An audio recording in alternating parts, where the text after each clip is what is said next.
नमस्कार. माझं नाव राहुल अशोक शिंदे. गाव बागणी, तालुका वाळवा, जिल्हा सांगली. मी 20 जुलैला आडसाली लावून कांडी लावून केली होती. पण कंटिन्यू 8 दिवस पाऊस पडल्यामुळे मला वाटत नव्हतं की कांडी लागण उगवून येईल. पण मी 1-2 आळवणी घेतल्या, पण त्याचा पण रिझल्ट मला एवढा व्यवस्थित भेटला नाही.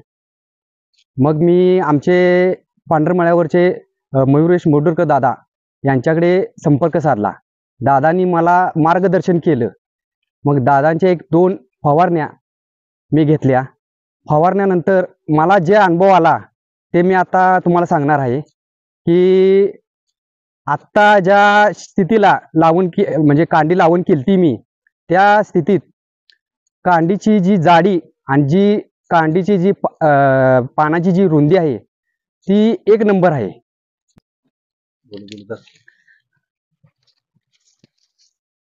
पानाची रुंदी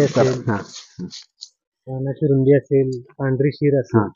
पानाची रुंदी आणि पांढरी शीर ही काळोखी आणि 1 नंबर आलेली आहे. म्हणजे दादांनी ज्या पद्धतीने मला मार्गदर्शन केलं त्यानुसार, दादांच्या ट्रीटमेंटनुसार मी जे वागलो म्हणजे केलं, त्याला मला चांगला म्हणजे मिळालेला आहे, अनुभव मिळालेला आहे. आणि इथून पुढे पण मी दादाच्या मार्गदर्शनाखालीच सगळं म्हणजे कांडी लागवणीनुसार, म्हणजे जोपर्यंत ऊस आहे तोपर्यंत मी कांडीची लागवण, औषध फवारणी म्हणा, आळवणी म्हणा, आणि त्यात फवारणीला आणि आळवणीला ज्या काही गोष्टी वापरल्या म्हणजे ते फवारणी केल्यानंतर कांडीची जाडी आणि कांडीची आता ही पेराची पण रुंदी भरपूर वाढलेली आहे. म्हणजे दादांची जी स्लरी आणि केरॉन जे वापरलं त्यानुसार मला चांगला रिझल्ट मिळालेला आहे.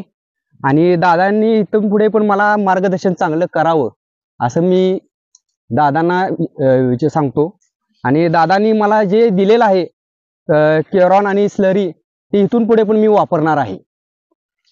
सल्ला असा आहे की स्लरी आणि केरॉन हे प्रत्येक शेतकऱ्यांनी वापरावं.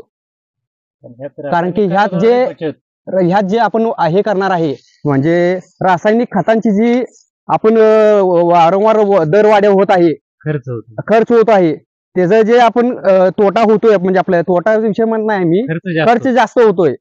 आणि स्लरीतून आणि केरॉन मधून जे आपल्याला जे म्हणजे उत्पन्न मिळणार आहे ते चांगल्या पद्धतीने मिळणार आहे. मातीची सुपीकता आणि म्हणा वाढणारी उंची म्हणा, जाडी म्हणा, हे चांगल्या पद्धतीने आपल्याला मिळणार आहे. लोखंडे, मी राहुल दादांच्या या शेतात आता आलतो बघण्यासाठी. त्यांचा ऊस कसा आहे, काय आहे. आल्यानंतर जबरदस्त एकदम क्वालिटी त्यांचा ऊस, कांडी, लांबी, जाडी 1 नंबर आहे. त्यांनी घेतल्यासारखं आळवणी त्यांचा जबरदस्त, म्हणजे एकदम क्वालिटी फरक आहे. सर्व शेतकऱ्यांनी ही घ्यावावं, त्यांचा रिझल्ट चांगला आहे. पाण्याची लांबी 1 नंबर आहे. राहणार बागणी, तालुका वाळवा, जिल्हा सांगली. मला जे दादानी जे औषध दिलं त्याच्यामुळं माझ्या ऊसात एवढा जो फरक पडलेला आहे की तो मी सांगू शकत नाही. समाधानी आहे मी माझा ऊस. आणि माझ्या ऊसाला काळोखी वगैरे, कांड्याची पेरी वगैरे व्यवस्थित आहे. त्याच्याबद्दल मला काहीच शंका वाटत नाही. आणि इथून पुढं पण जे औषध लागेल ते मी दादांच्याकडूनच घेणार, बाकी कुठेही जाणार नाही.